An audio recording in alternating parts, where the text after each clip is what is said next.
আমরা শক্তি চর্চা করি, কিন্তু অনেকে আবার সাথে, যেমন আমাদের জিম আছে, অনেকে গিয়ে প্রসেসড ফুড খায়, আলট্রা প্রসেসড ফুড খায়, অনেকে দৌড়ায় আবার খায় হচ্ছে কোক, ফান্টা, আইসক্রিম, 7 আপ ইত্যাদি, এবং fast food, pizza, burger, sandwich.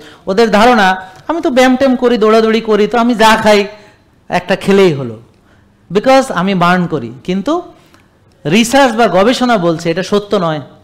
আর প্রমাণও আছে, যেমন ধরেন কিছুদিন আগেও দুঃখজনকভাবে তামিম ইকবালের এই সমস্যা হলো। সে তো অ্যাক্টিভ প্লেয়ার। এখন অনেকে বলে সে নাকি সিগারেট খায়। আমার কথা হলো হোয়াট এভার, সিগারেট খাও বা সয়াবিন খাও বা যেটাই খাও, তুমি যতই অ্যাক্টিভ থাকো, তোমার যদি কোনো বদভ্যাস থাকে, মদ খাওয়া, সিগারেট খাওয়া, বাজে খাবার বা প্রসেসড ফুড বা আল্ট্রা প্রসেসড ফুড, যেটাই খাই না কেন, অনেকে সিগারেটকে যতটা খারাপ মনে করে সয়াবিনকে অতটা খারাপ ভাবে না, কিন্তু সয়াবিন বেশি খারাপ।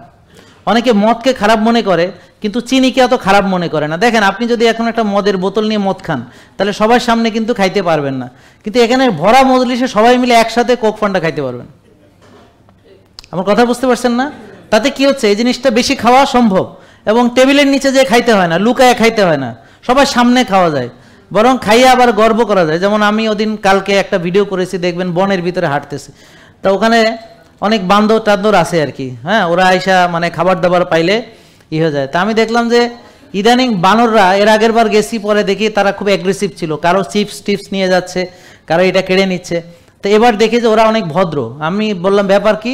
পরে দেখা গেল এখন কাঁঠাল টাটাল পাকতেছে, ওরা এখন আর প্রসেস ফুড কিছুদিন খাচ্ছে না। ওরা কিছুদিন প্রসেস ফুড থেকে এখন বিরত, বুঝেন না কথা? ওদের প্রাকৃতিক খাবার পেয়ে গেলে ওরা আর এখন দেখতেছে যে না, এইসব প্রসেস ফুড টুড এখন আর খাওয়া যাবে না। আবার দেখি যে কিছু ছেলে পেলে, ইয়াং জেনারেশনের, ওরা বাদরের ভূমিকা নেমেছে, ওরা কোকটোক খাইতে খাইতে যাইতে আছে আর কি।